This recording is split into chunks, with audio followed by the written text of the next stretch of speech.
오늘도 우리가 시편을 통해서 다윗의 삶을 추적하려고 합니다. 그리고 다윗의 마음을 알아보려고 합니다.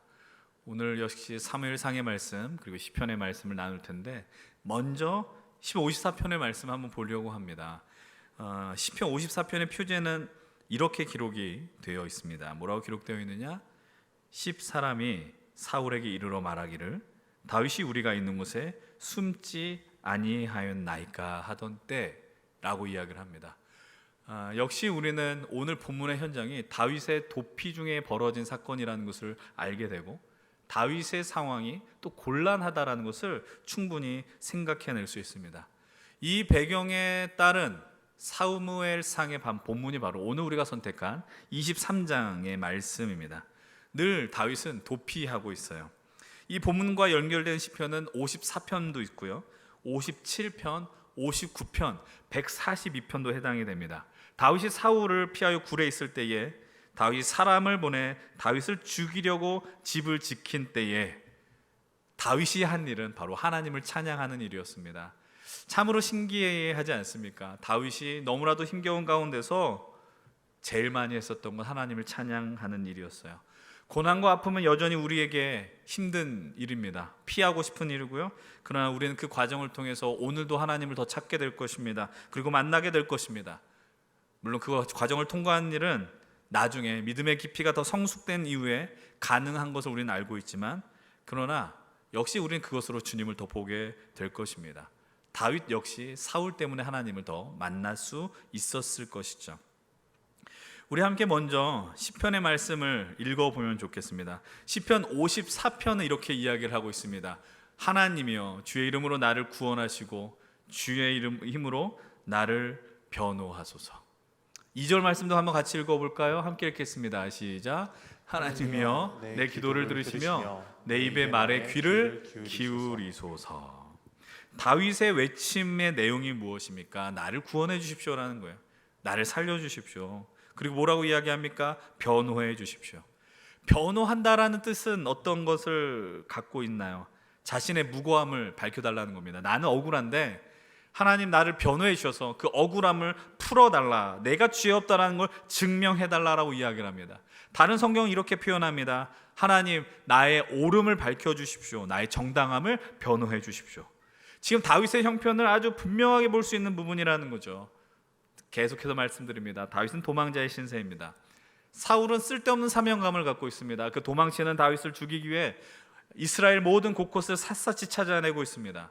예전에도 말씀드렸습니다. 다윗에게 있는 죄라고는 사울보다 탁월한 죄 외에는 없습니다. 사울보다 잘난 것 외에 그에게 죄를 물을 수 있는 건 단 한 가지도 없다라는 것입니다. 사울보다 사람들은 다윗의 업적을 칭송하지만 그것으로 인하여 사울의 판단력은 흐려졌습니다. 그리고 조금 심한 표현으로 사울은 거의 반미치광의 지경까지 나아가게 됩니다. 그런 상황 속에서 다윗이 간구합니다. 주님, 내 기도를 들어주십시오. 내 외침을 들어주십시오. 다윗의 호소는 너무 간절합니다. 왜냐하면 억울하기 때문이죠. 여러분 인생 속에서 억울한 일을 마저 본 적이 있으십니까? 억울한 일이 없었으면 좋겠습니다. 억울하면 화병이 나죠. 억울하면 속이 썩어 문드러지는 것 같은 순간에 우린 놓여 있습니다. 그러나 그 순간에 외치십시오. 하나님 나를 불쌍히 여겨주십시오. 그거 외에는 우리가 해결할 길이 없다라는 겁니다. 그렇게 외치는 그 이유를 3절은 이렇게 말하고 있습니다. 3절의 말씀 함께 읽겠습니다. 시작. 낯선 자들이 일어나 나를 치고 포악한 자들이 나의 생명을 수색하며 하나님을 자기 앞에 두지 아니하였음이니이다. 아멘. 사울이 자신을 잡기 위해서 고용했습니다. 사람을 고용했어요. 근데 그 고용이 어떤 사람입니까? 다윗과는 전혀 상관없는 사람입니다. 억울하지 않습니까? 어떤 사람이 나를 찾는다라고 할 때 내가 관계가 있으면 모르겠지만 전혀 상관없는 사람이 나에게 왔다. 얼마나 답답했을까요? 우리는 이제 이후의 내용을 더 이상 묘사하진 않으려고 합니다. 왜냐하면 우리는 이미 다윗의 상황을 충분히 알고 있기 때문입니다. 그럼 이제 우리가 시편의 말씀을 잠시 기억하시고 뒤로 한 채 오늘의 본문인 사무엘상 22장으로 한번 넘어갔으면 좋겠습니다. 23장을 보기 전에 22장을 보려고 하는데 먼저 1절은 이렇게 이야기를 합니다. 1절 말씀 함께 읽어보겠습니다. 시작. 그러므로 다윗이 그곳을 떠나 아둘람 굴로 도망하매 그의 형제와 아버지의 온 집이 듣고 그리로 내려가서 그에게 이르렀다라고 이야기를 합니다. 22장 처음은 이렇게 접속사가 시작합니다. 그러므로라고 이야기합니다. 그 말의 의미는 뭐겠어요? 그 22장 전에 나온 내용과 22장 오늘의 본문이 연결된다라는 겁니다. 그 앞에 본문은 우리가 너무나도 잘 알고 있는 말씀입니다. 2주 전에 다윗이 가드왕 아기스에게 도망쳤을 때 그렇게 살기 위해서 미친 척을 하며 도망쳤었던 장면이 바로 그 앞에 등장했었다라는 것이죠. 얼마나 비참했겠습니까? 스스로 자신의 모습을 생각했을 때 요즘 표현을 하면 현타가 온다라고 하지만 현타는 그나마 좀 귀엽게 봐줄 수 있는 상황 아니겠어요? 자괴감이 몰려드는 거죠. 내 인생 이게 뭐냐라는 겁니다. 그러면서 그가 찾아 들어간 곳이 한 곳인데 그곳이 바로 아둘람 굴이었습니다. 아둘람은 이스라엘의 서남쪽에 위치한 자리입니다. 아둘람이 어떤 곳에 있는지 오늘 우리는 알지 못하지만 중요한 것은 다윗이 피할 수 있는 자리였습니다. 동굴이었기 때문에 자신의 몸을 은폐-은폐할 수 있는, 생존할 수 있는 아주 적절한 장소였을 거라는 겁니다. 그런데 이제 더 이상 그곳을 피할 수 없는, 다른 사람의 시선을 피할 수 없는 곳이 아둘람굴이 되어버렸습니다. 왜냐하면 뭐라고 이야기합니까? 1절 말씀 한번 다시 기억해 보십시오. 그의 형제와 아버지의 온 집이 그에게 듣고 찾아갔다라고 이야기를 합니다. 여러분들 한번 생각해 보십시오. 다윗의 가족들이 다윗을 왜 찾아갔을까요? 도망치는 그 다윗을 왜 가족들이 찾아갔을까요? 다윗이 사람들에게 존경받기 때문에 그랬을까요? 사람들이 다윗을 사랑했기 때문에 나도 한번 찾아가서 다윗의 덕을 볼까, 이런 마음이었을까요? 여러분, 우리 너무나도 잘 알고 있지 않습니까? 원래 가족 안에 다윗은 있으나마나한 존재였잖아요. 사무엘이 왕을 삼기 위해 기름을 붓기 위해 이새의 집에 왔을 때 그 안에 다윗은 존재하지도 않았습니다. 근데 심지어 지금은 다윗은 도망자의 신세에 있어요. 가진 게 없어요. 권력이 없다고요. 만약에 다윗이 지금 현재 권력자라면, 힘이 있다라면 찾아가야죠. 그래서 덕을 봐야죠. 그러나 지금 그건 아니라는 겁니다. 사울의 시기로 너무나 힘겨운 일이 다윗에게만 있었던 게 아니라는 걸 우리는 알게 됩니다. 사울은 너무나도 좀 비겁했습니다. 다윗만을 공격하지 않았어요. 다윗의 가족까지 건들게 되었다라는 겁니다. 다윗의 가족들도 이제 어찌할 수가 없습니다. 도망치는 수밖에 없습니다. 그래서 아둘람굴로 숨어 들어간 다윗을 향하여 나아가더라는 겁니다. 여기까지는 저는 이해할 수 있다라고 생각합니다. 왜냐하면 가족이니까 돌볼 수 있고 사랑할 수 있죠. 근데 그 이후의 장면은 너무나도 기가 찬, 너무나도 이해할 수 없는 장면이 등장하게 됩니다. 사무엘상 22장 2절인데요. 함께 읽어봅니다. 시작. 환난당한 모든 자와 빚진 모든 자와 마음이 원통한 자가 다 그에게로 모였고 그는 그들의 우두머리가 되었는데 그와 함께한 자가 400명 가량이었더라. 예전에 제가 이런 말씀 드렸습니다. 이 구절을 잘못 읽으면 이렇게 이해할 수 있다라는 거예요. 환난당한 다윗과 빚진 다윗과 마음이 원통한 다윗이라고 읽을 법합니다. 그런데 그런 게 아니라 환난당한 사람들이, 빚진 사람들이, 마음이 원통한 사람들이 누구에게요? 다윗에게 모였다라는 겁니다. 근데 무려 몇 명이요? 400명이 모였다. 참 너무나도 힘겨운 순간 아니겠어요? 유진 피터슨의 메시지는 이 구절을 뭐라고 표현하면 이렇게 표현해요. 인생의 낙오자들이 모였대요. 인생의 낙오자들이 다윗에게 다 몰려들었다. 다윗이 그만큼의 어떤 능력이 있고 무게감이 있는 사람이었을 겁니다. 그 영향력이 400명의 사람을 불러냈을 것입니다. 그러나 이런 공동체를 이끌어가는 일이라는 건 너무나도 어려운 일이라는 겁니다. 여러분, 이것은 지금 다윗의 너무나 지극히 피하고 싶지만 피할 수 없는 현실입니다. 다윗의 도피의 현실과 자신의 존재감으로 모인 이들을 살펴야 되는 정말 모순적인 상황이 다윗 앞에 다윗의 현실로 놓여져 있다라는 겁니다. 그런데 이 모순적인 상황 속에서 모순이 더 얹어지는 장면이 오늘 우리가 읽은 사무엘상 23장에 등장하게 되죠. 이 말의 의미가 무엇입니까? 23장 1절과 2절은 이렇게 이야기합니다. 함께 고백하며 읽겠습니다. 시작. 사람들이 다윗에게 전하여 이르되 보소서 블레셋 사람이 그 일날을 쳐서 그 타작마당을 탈취하더이다 하니 이에 다윗이 여호와께 묻자와 이르되 내가 가서 이 블레셋 사람들을 치리이까? 여호와께서 다윗에게 이르시되 가서 블레셋 사람들을 치고 그 일날을 구원하라 하시니. 다윗의 귀에 하나씩 들린 소식이 뭐냐면 그 아둘람굴에서 얼마 떨어지지 않은 그 일나라라는 지역에 블레셋 사람들이 그들을 침공했다라는 소식을 듣게 되는 겁니다. 제가 지난주에 드린 말씀 기억하세요? 왜 이런 일이 벌어질까? 사울이 다윗을 쫓기 위해서 자신의 군사력을 다 동원합니다. 그러니까 당연히 국방력의 공백이 생길 수밖에 없다라는 겁니다. 그일라가 있는 위치는 블레셋과 가까운 곳이죠. 거기는 전투력으로 무장을 아주 막강하게 해야 되는 자리 아니겠습니까? 근데 그곳에 공백이 벌어졌다라는 겁니다. 그 소식을 듣자마자 다윗이 기도를 합니다. 어떤 기도를 하느냐? 하나님, 저희들이 그들에게 가서 그 마당을 회복시켜야 됩니까? 라는 그런 기도를 하게 된다라는 겁니다. 이것이 여러분들에게는 어떻게 비춰지십니까? 이상하게 보셨으면 좋겠어요. 다윗의 기도는 너무나도 이상한 기도입니다. 왜냐하면 지금 다윗의 형편이, 그리고 지금 다윗과 함께하는 사람들이 남 돌볼 상황이 아니라는 거예요. 다윗이 어떻게 기도해야 됩니까? 하나님, 제가 지금 어떻게 도망쳐야 됩니까? 하나님, 제가 이 400명의 사람들과 어떻게 도피를 해야 조금 더 나은 길을 갈 수 있겠습니까? 근데 지금 어떤 기도를 하고 있어요? 저 그일라 사람들을 어떻게 해야 됩니까? 그 사람들 어떻게 세워나가야 됩니까? 쓸데없는 기도를 지금 다윗이 하고 있다라는 사실입니다. 여러분 한번 어떠세요?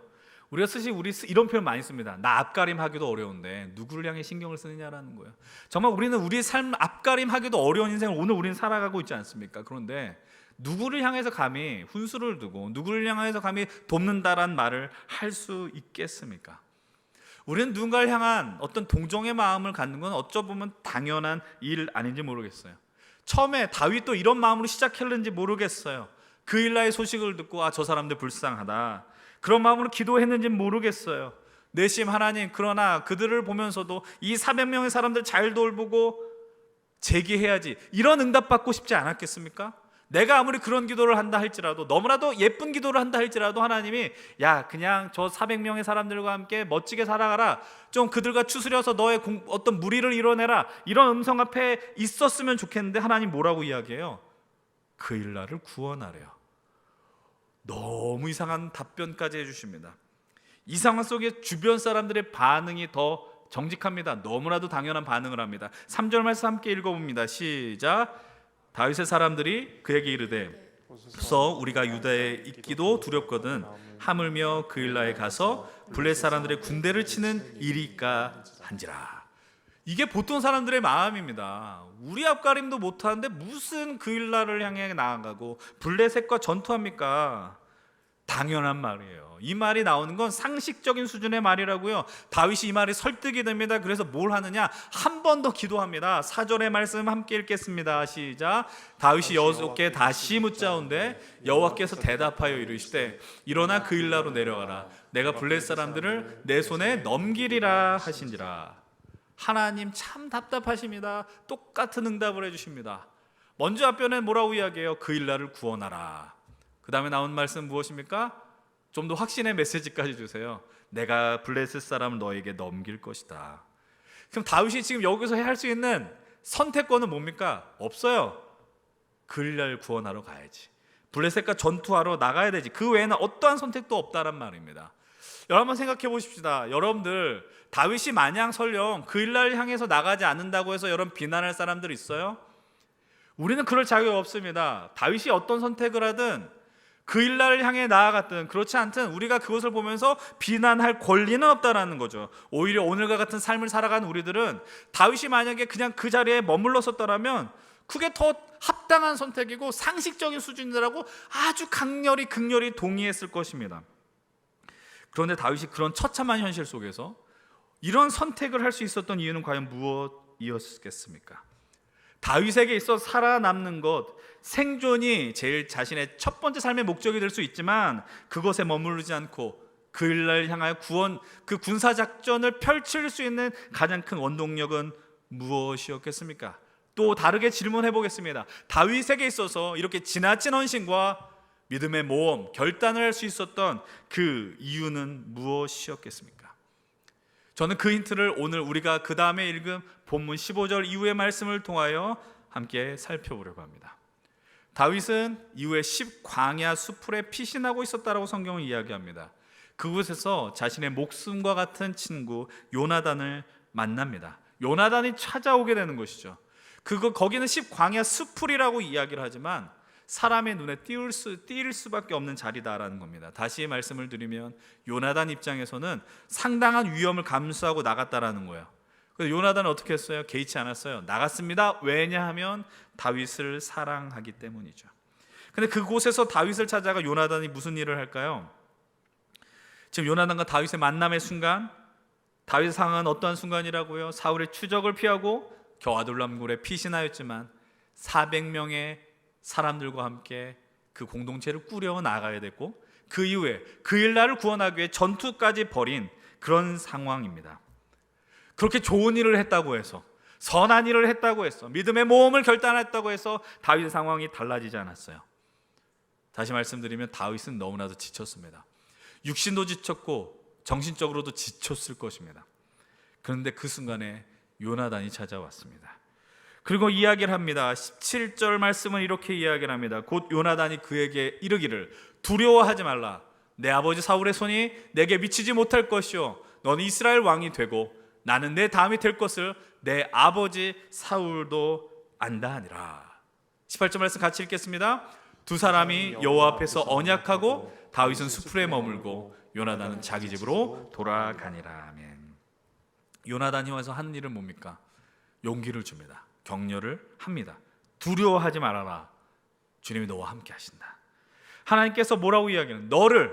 다윗 너를 이스라엘 왕으로 세울 것을 나는 알고 있다. 지금 요나단은 누구예요? 사울의 아들입니다. 사울의 아들이라는 말의 의미는 사울이 죽으면 누가 왕이 된다라는 거예요? 자기 자신이 왕이 된다라는 겁니다. 근데 요나단은 그 자리에 욕심내지 않습니다. 너는 나보다 더 능력이 있는 자다. 네가 왕이 될 것이다 라고 이야기하는 걸 주저하지 않습니다. 그리고 위로합니다. 지금 요나단이 한 일을 성경은 아주 분명하게 이렇게 표현하고 있습니다. 16절입니다. 함께 16절 말씀 읽겠습니다. 시작. 사울의 아들 요나단이 일어나 수풀에 들어가서 다윗에게 이르러 그에게 하나님을 힘있게 의지하게 하였는데, 한번 따라해 봅시다. 하나님을 힘있게 의지하게 하다. 누가요? 요나단이 다윗을. 오늘 본문 속에서 다윗이 누리는 최고의 장면, 은혜의 장면이 바로 이 장면입니다. 다윗의 삶 속에 닥쳐온 위기가 있을 것이죠. 힘든 순간이 있을 것이죠. 근데 그를 세워주고 그로 하여금 하나님을 보게 했고 하나님에서 벗어나게 하지 않은 그 은혜의 통로들이 다윗의 인생 속에 늘 존재했다는 겁니다. 다윗의 현실은 오늘 어느 순간에 뚝 떨어진 것이 아님을 기억하십시오. 사랑하는 우리 힘센 청년 여러분들, 오늘 우리가 이곳에서 누려야 되는 은혜는 무엇이겠습니까? 다윗이 경험한 일을 누리셔야 됩니다. 진실로 축복합니다. 누군가 여러분들 향해 이야기할 때 사랑한다 이런 걸 뛰어넘는 말을 들으셨으면 좋겠습니다. 여러분 많이 지치시죠? 오늘도 우리 기도하는 우리 자매님께서 한 주간 힘들었습니다라고 이야기했습니다. 얼마나 힘들었습니까? 얼마나 분주하게 사셨습니까? 왜 힘들까? 왜 어려울까? 간단합니다. 원하는 대로 되지 않기 때문이죠. 계획한 대로 되지 않기 때문이죠. 계산한 대로 되지 않기 때문입니다. 그래서 오늘 우리는 지쳐서 왔어요. 그래서 와서 위로의 말을 듣기로 원합니다. 목사님이 위로하고 격려하고 우리를 세우는 말을 듣기로 원합니다.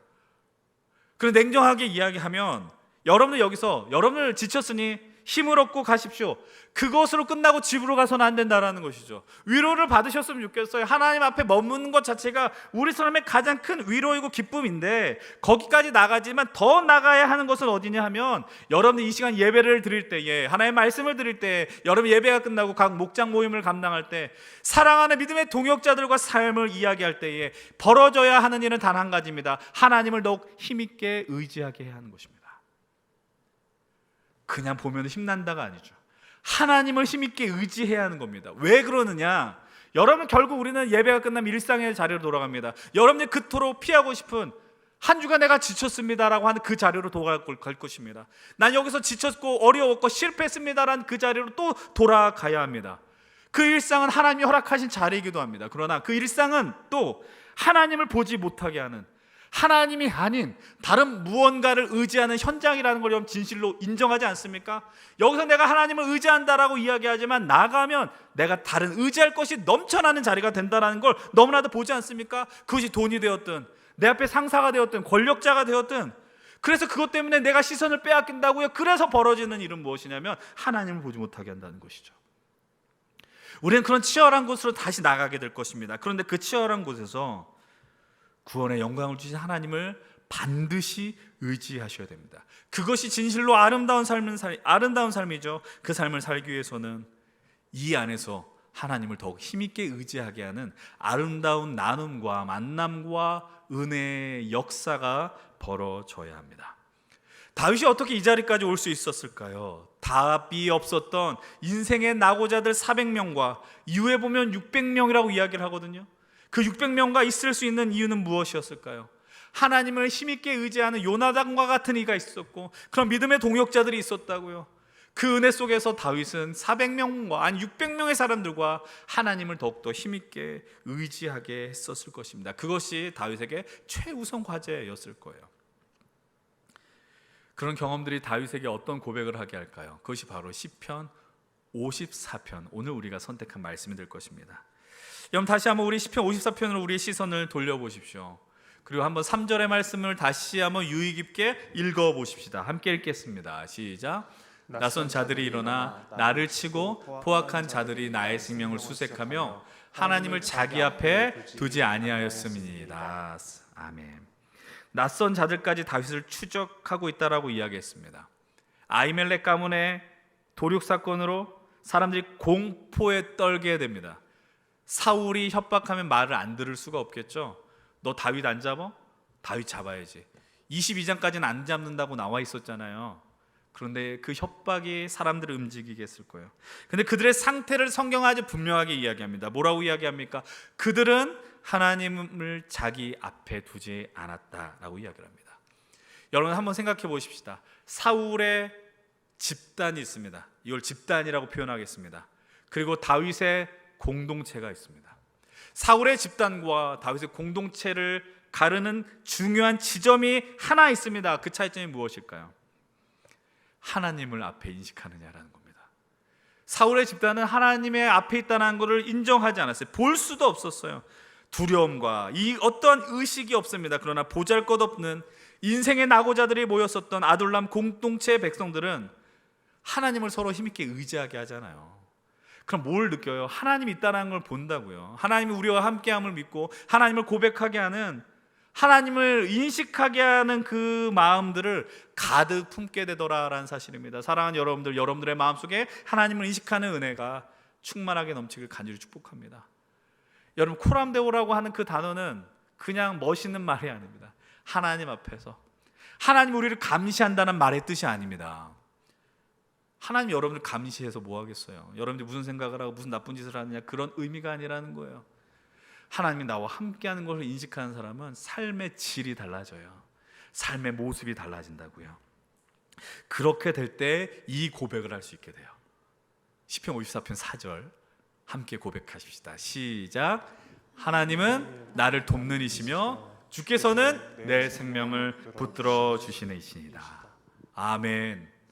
하나님은 나를 돕는 이시고 나의 생명을 붙들어 주시는 이다라는 고백은 백지 상태에서 나오지 않습니다. 하나님을 서로 힘있게 의지하는 그 믿음의 동역자로 인하여 고백하게 되고요. 그리고 하나님을 인식함으로 주님은 나를 돕는 분이시고 내 생명을 붙들어 주시는 분이다라는 것을 고백하게 되더라는 겁니다. 이 말씀을요, 세번역 이렇게 표현합니다.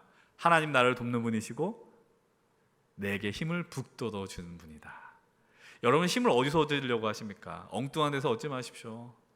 여러분 밖에 있는 사람들이 위로하고 격려하는 것 귀한 가치가 있는 것이지만 그 근원은 어디로부터 나온다고요? 하나님이라는 걸 기억하십시오. 특정한 누군가로부터 여러분 지나친 은혜를 누렸습니까? 하나님으로부터 왔다는 걸 놓치지 마십시오. 그래야지 우리가 살 수 있다라는 사실입니다. 그래서 여러분들 입술 속에 하나님은 나를 돕는 분이시고 내 생명을 붙들어 주시는 분이시다라는 그 고백이 터져 나오기를 간절히 원합니다. 오늘 다윗의 고백을 보면서 갖게 된 확신이 하나 있었어요. 그것이 무엇이냐면 오늘 우리가 본 게 뭐냐,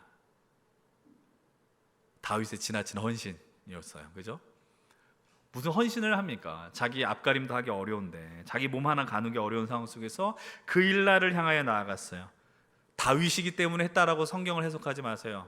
다윗이기 때문에, 다니엘이기 때문에, 누구기 때문에, 목사님이기 때문에, 리더기 때문에 이런 거 존재하지 않아요.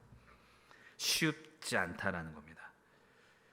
근데 또 누가 이랬어요? 요나단이 있었습니다. 요나단은 그냥 친구하고 시간 정하고 몇 날 몇 시에 만나자, 10광야에서 만나자 이렇게 한 게 아닙니다. 쉬운 만남이 아닙니다. 자기 아버지의 시선을 피하면서 나아간 겁니다. 아니, 사울은 이미 알았습니다. 사울의 심기를 건드렸어요. 그런데도 그는 다윗께 찾아 나아갔습니다. 요나단이 이렇게 이야기할 수 있는 근거는 무엇이었을까요? 이렇게 행동할 수 있는 이유는 무엇이었겠습니까? 똑같습니다. 요나단이 오늘 다윗을 향하여 하나님을 힘있게 의지하게 했죠. 아마 다른 때는 다윗이 요나단을 향하여 하나님을 힘있게 의지하게 됐을 것입니다. 그렇게 될 때 우리는 하나님 나를 돕는 분이시고 내 생명을 붙드는 분이다를 고백할 때 어떤 일이 벌어질까요? 내 생명의 범위가 확장되는 것을 발견하게 돼요. 확장되는 은혜를 누리게 돼요. 이 말의 의미는 뭘까요? 나는 여기까지라고 우리 늘 생각하는 것을 뛰어넘게 되더라라는 사실입니다. 우리가 믿음을 살아갈 때 고민하는 지점이 하나 있어요. 교회의 일이라고 생각하지 않았으면 좋겠어요. 하나님은 나와 어느 지경까지 함께 하실까? 하나님의 역사는 어디까지 미칠까? 착각하지 마십시오. 하나님은 어떠한 믿음의 순간과 영역에 제한할 수 있는 분이 아니에요. 여러분의 전 인생과 인격과 여러분들이 하는 일과 공부와 학업의 자리와 여러분이 생각한 모든 것, 결혼, 모든 것에 하나님은 개입하시고 관여하시고 관심이 많으신 분이라는 사실입니다. 그렇기 때문에 우리는 제한을 두어서는 안 된다는 거예요.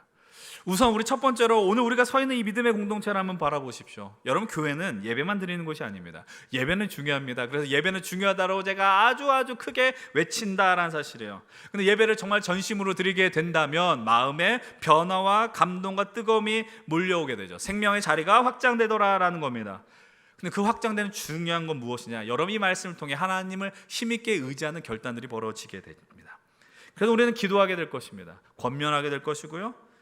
근데 오늘날 우리가 살아가는 시대는 어떤 시대입니까? 어떤 것에 속하면 시간 낭비한다는 것이 팽배하게 됩니다. 그래서 요즘 대학생들이 가장 싫어하는 과제가 뭡니까? 팀플이라는 겁니다. 무언가 같이 하는 것을 힘들어합니다.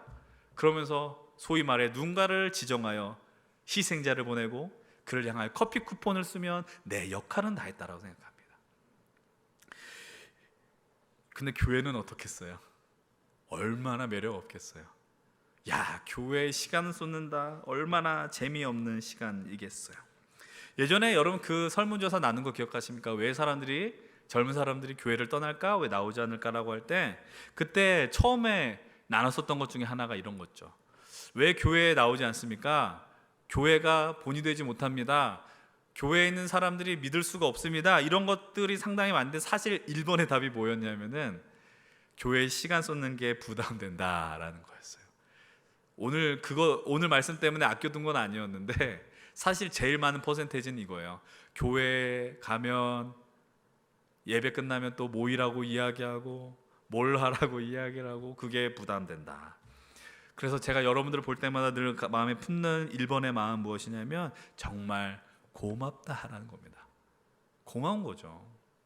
여러분들의 헌신과 여러분들의 이 예배에 나옴, 참여, 어떠한 헌신 결단들을 쉽게 생각하지 않아요.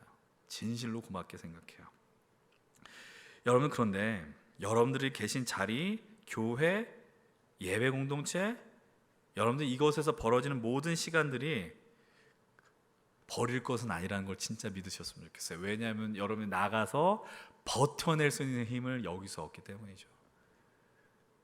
요즘 이런 말을 쓰는 게 강단에서 이런 말을 쓰는 게 좋은가 안 좋은가 이런 고민은 있어요. 여러분들이 목사이기 때문에 목사님이니까 그럴 수 있죠라고 생각할 수 있는지 모르겠지만 진실로 믿었으면 좋겠어요. 저의 진심이에요. 두 번째로는 제가 좀 억지스러운 적용을 하려고 합니다. 여러분들 우리에게 나가야 되는 그 일라가 있어요. 그 일라는 뭐냐? 지나친 자리예요. 우리에게 지금 수련회라는 아주 중요한 사역이 있어요. 이번 주 말씀을 준비하면서 제가 문득 느낀 건 이것이었어요. 아, 다윗 앞에 놓여진 그 일라가 그리고 요나단 앞에 있었던 10광야가 수련회일 수 있겠다. 여러분들에게 그런 마음이 들었어요. 왜냐하면 그 일라나 10광야 수풀은 우리의 이성과 우리의 능력 너머에 있는 자리라고 생각을 하는 거죠. 이 말을 잘 들었으면 좋겠어요. 여러분, 우리의 수준과 우리의 능력으로 감당하지 못할 영역의 자리가 그 일라이고 10광야 수풀입니다. 그러면 왜 우리들은 그 일라를 수련회를 그 일라라고 생각하고 10광야라고 생각을 할까요? 왜냐하면 자신의 일상을 벗어나야 되잖아요. 시간을 써야 하고 물질을 써야 하죠. 그러니까 내가 감당할 수 있는 일상을 지나치게 벗어나는 움직임으로 받아들일 수 있겠다는 생각을 해요. 그래서 늘 말씀을 드리지만 수련회를 오면 좋은 사람, 안 오면 나쁜 사람 이렇게 규정 지을 수 없다고요.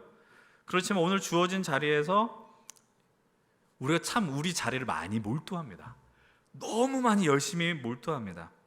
그래서 이렇게 교회 다니고 신앙생활하는 것이 여러분들에게 어떤 일상의 활력소, 위로를 얻는 수준으로 만족하지 않았으면 좋겠어요.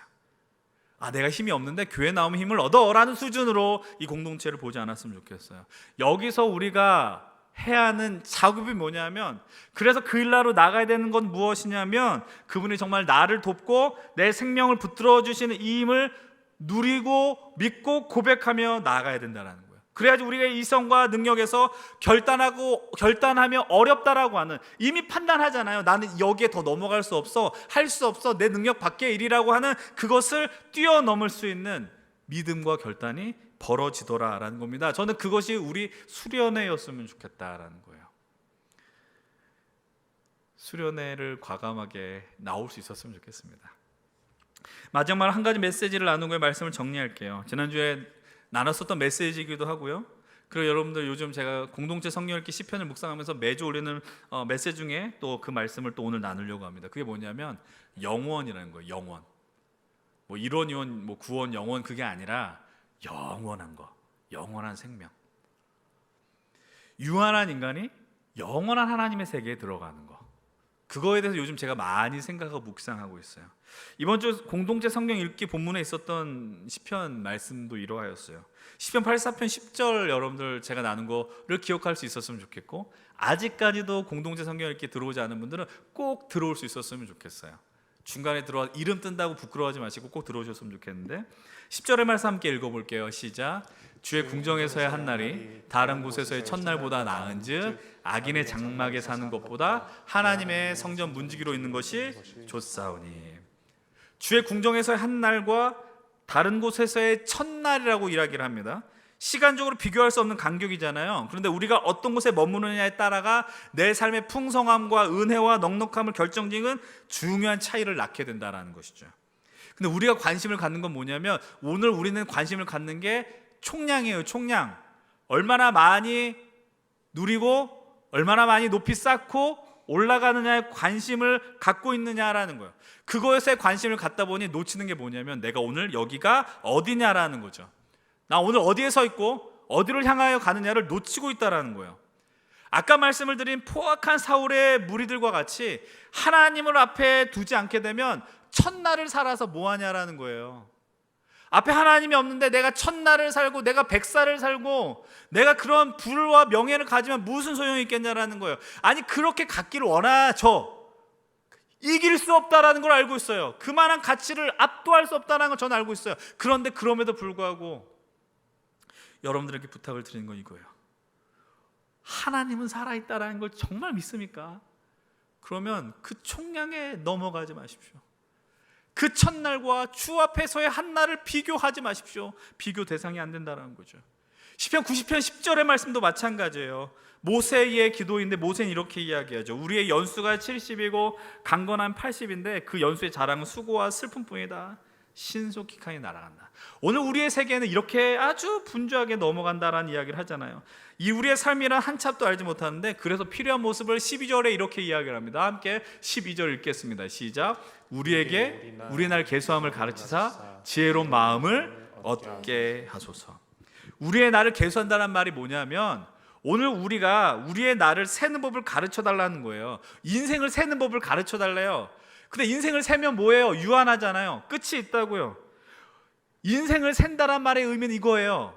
오늘 우리의 삶은 일회적이에요. 여러분들은 죽으면 다시 태어나지 않아요. 윤회라는 건 없어요. 전생이라는 건 없어요. 다시 여러분들의 인생에 기회는 없어요. 그래서 지혜로운 마음이 필요해요. 그 지혜로운 마음은 무엇이냐?